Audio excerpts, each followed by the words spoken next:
Revenons à présent sur ces nouveaux débordements dans le centre de Bruxelles. Hier fin de journée, la venue d'une star des réseaux sociaux a provoqué l'hystérie des fans. Mais les choses ont dégénéré, la police a dû intervenir. Sophie Mergen est retournée ce matin dans ce quartier de la place de la Monnaie. Les commerçants sont sous le choc. Ces images de vidéosurveillance témoignent de la violence de ce qui s'est passé hier. Un magasin complètement saccagé à quelques pas de la place de la Monnaie. Le commerçant d'à côté a assisté à la scène. Ils ont rentré, parce que c'était des petites filles, ils étaient fragiles, mais ils ont rentré dedans, ils ont renversé les paquets de chocolat et tout. Et ils pleuraient les pauvres. Ils étaient vraiment des sauvages, c'était une vague des personnes qui, entre 13 à 18 ans, ils étaient vraiment des sauvages. Ils allaient rentrer dans mon magasin pour tout renverser, mais moi, avec mon collègue, on a fermé finalement la porte pour qu'on ne touche pas les dégâts, mais finalement, ils ont quand même, à l'extérieur, ils ont chuté avec les pieds et ils ont cassé le volet et plein de verres étaient renversés sur la terre.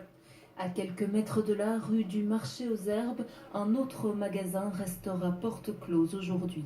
Ils ont cassé les vitrines, ils ont essayé de rentrer. Et puis d'autres personnes ont volé de la marchandise. Il y avait une foule vraiment devant le magasin qui filmait, qui assistait juste à la scène, des jeunes qui filmaient, qui étaient là juste pour encourager, pour insulter. Ce matin, un agent de quartier a fait le tour de la zone pour évaluer l'ampleur des dégâts. En plus des commerces, la bibliothèque de la Monnaie a également été prise pour cible. 40-51 de jeunes sont retournés contre les policiers qui étaient ici, une dizaine de policiers qui ont dû fuir. Et après cela, ils ont commencé à jeter des pierres, des cailloux, des panneaux de signalisation, même des vélos contre notre façade. Et nous avons 6 à 7 fenêtres qui sont cassées. Vitres brisées, volets fermés.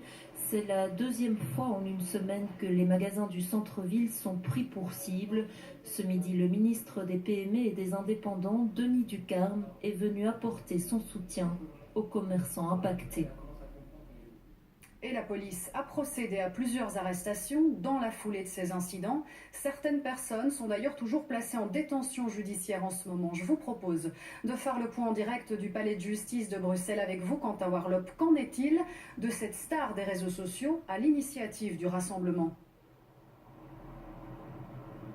Bien, écoutez, le parquet de Bruxelles vient de donner quelques précisions dans une conférence de presse ce midi, a confirmé donc l'interpellation hier soir de la jeune star des réseaux sociaux Vargas 9-2, une arrestation administrative car le rassemblement n'avait pas été autorisé par la ville de Bruxelles. Interrogé sur ses intentions, eh bien, le jeune parisien a ensuite été relaxé dans la foulée et aucune infraction pénale n'a été établie contre lui, ce qui n'est pas vraiment le cas de plusieurs jeunes présents hier soir place de la Monnaie. Tout est en fait dégénéré au moment de l'interpellation de ce jeune Vargas 9-2. Je vous propose d'ailleurs d'écouter à ce sujet Denis Gouman, c'est le porte-parole du parquet de Bruxelles.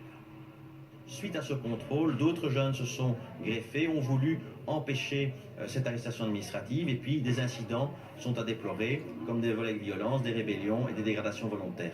Avec combien d'arrestations ? 4 arrestations judiciaires, 31 arrestations administratives et en ce qui concerne les 4 arrestations judiciaires, il s'agit de 4 mineurs d'âge. Qui vont être présentés devant le juge de la jeunesse ? Tout à fait, 2 seront présentés devant le juge de la jeunesse dans le courant de la journée car ils sont connus déjà pour des faits antérieurs. 2 autres seront auditionnés par le procureur du roi et une décision sera prise à leur égard dans la foulée. Alors des jeunes adolescents de 16-17 ans qui pourraient donc être placés en centre fermé, vous venez de l'entendre, et puis des parents qui pourraient être condamnés civilement car considérés comme responsables des actes de leurs enfants. De son côté, eh bien, l'enquête, elle se poursuit. La priorité des enquêteurs, c'est désormais d'analyser les images des différentes caméras de vidéosurveillance installées un peu partout autour de la place de la Monnaie. Des analyses qui déboucheront peut-être dans les prochains jours sur d'autres arrestations. Merci à Quentin Warlop pour ce point direct du palais de justice de Bruxelles. Alors, qui est donc ce Vargas 9-2 qui a déchaîné les passions hier ?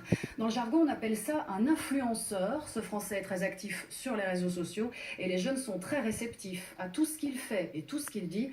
David Brichard nous dresse le portrait de ce Parisien aux centaines de milliers de fans. c'était mon parcours scolaire. Ouh là là, ça commence mal. Allez, faut reprendre. Allez, on recommence. À 21 ans, Vargas 92 est une vraie star sur les réseaux sociaux. Il a 600 000 abonnés sur Instagram, près d'1 million de fans sur Snapchat. La recette de son succès, poster des vidéos de son quotidien. Papa des mères, le grand papa des mères, t'es dit. Vargas, il fait de l'humour sur Snapchat et en fait vraiment il nous donne le sourire en soi parce qu'il raconte sa vie, on voit sa famille et en fait il nous fait des blagues et tout ça nous remonte le moral en fait aux jeunes parce que c'est vraiment il était au bas, il était au plus bas, il a réussi à monter de lui-même en fait, donc c'est vraiment une émotion de le voir. Son vrai prénom, c'est Cyril, mais on l'appelle aussi Mansour et lorsqu'il fait une apparition en public, voilà ce que ça donne. À Toulouse, Nantes ou ailleurs, ses fans, pour la plupart adolescents, sont véritablement déchaînés. Ce jeune Français, qui vient donc du 9-2, le département des Hauts-de-Seine, ne juge pas utile de prévenir les autorités lorsqu'il débarque dans une ville. D'habitude, cela se passe sans trop de dégâts, mais hier soir à Bruxelles, le ton était bien différent. Roule.